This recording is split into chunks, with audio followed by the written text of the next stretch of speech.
Hello and welcome. In this video you can join me behind the scenes of a 2-day live broadcast production at the Cologne Marathon, giving you an inside look of what a day in the life of a camera operator looks like. It's Saturday morning, day 1, and I'm on my way to the production office where the crew is gathering for a setup and today's equipment testing. Since I don't need to provide any of my own equipment for this job, I can conveniently take the train right to the office door. For those who may not know me, I'm Markus Lompa, a freelance director of photography, camera operator and photographer based near Cologne. I've been working as a professional cameraman in the TV and commercial industry for about 5 years now, shooting documentaries, branded content and event videos. 2 years ago, I made the decision to leave my full-time job and become self-employed. I have worked with this client dozens of times before and I'm very familiar with the crew and their routines. We packed the remaining equipment into a rental car and drove right to the set. The day before, the production team had already set up a container at the finish line for the mobile control room, and we only had to synchronize and test the cameras. As soon as we arrived, each department got to work immediately, getting everything up and running, laying cables or setting up the control room and communication systems. Another cameraman and I took care of the cameras.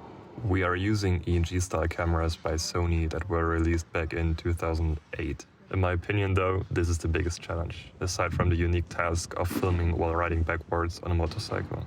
You can see these cameras have been through a lot, but they are built like a tank and are relatively functional for stationary broadcast setups.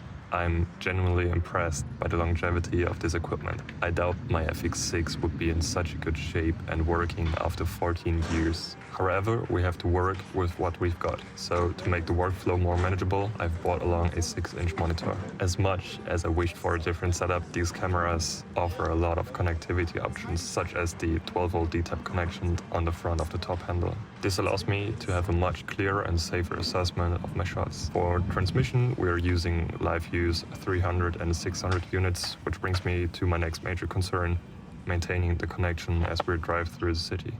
By midday, my motorcycle rider arrived for a test ride. As it's my first time filming from a motorcycle, I'm very excited and curious. The bikes were especially modified for filming purposes.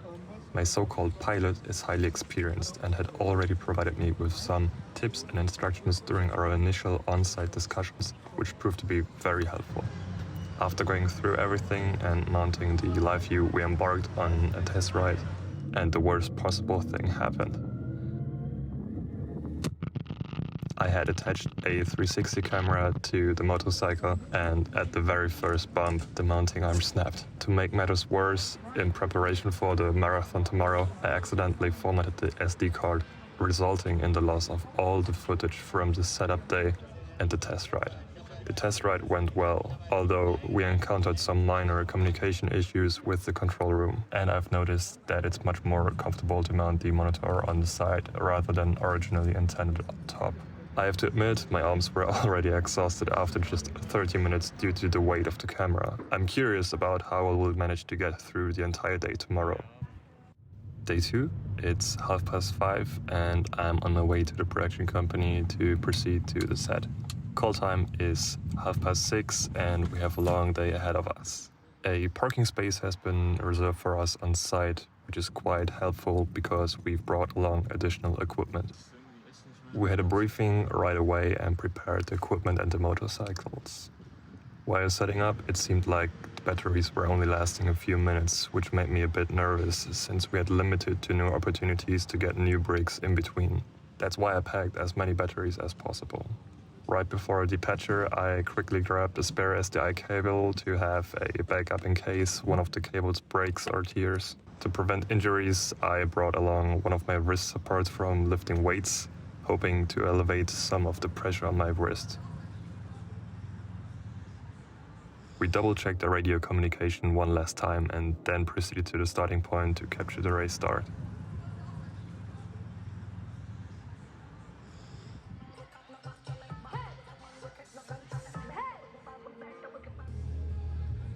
Just before the start, I swapped out the battery, hoping that I wouldn't have to change it every 10 minutes.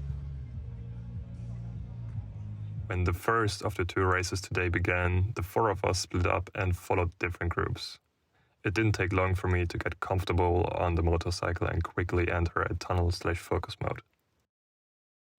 The most crucial aspect was in fact the communication between the driver and myself, knowing when to move, stand up or request something.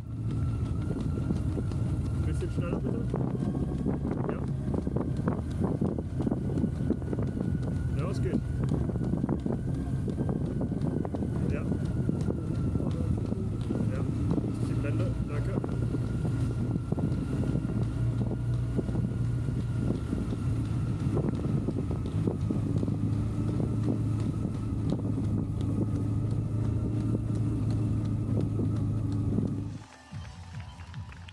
The communication through the radio to the control room got worse, becoming increasingly unclear with occasional dropouts.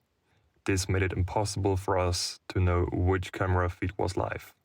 As a result, I had to constantly strive to provide live footage, usable footage, which even for a short period was physically exhausting. After approximately 6 hours of continuous filming, we were finally able to dismount and take a break.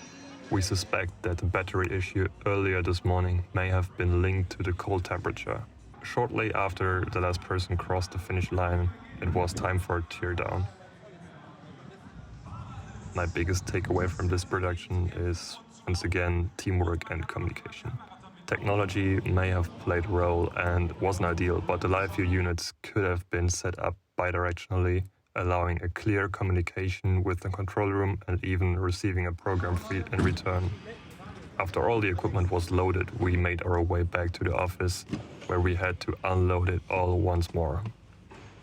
Thanks for tuning in, and if you enjoyed this kind of honest and raw behind-the-scenes content, be sure to check out David Winters, aka Cranky Cameraman, David Moorfield, or PD Mokri, as they were the ones who inspired me to create this video.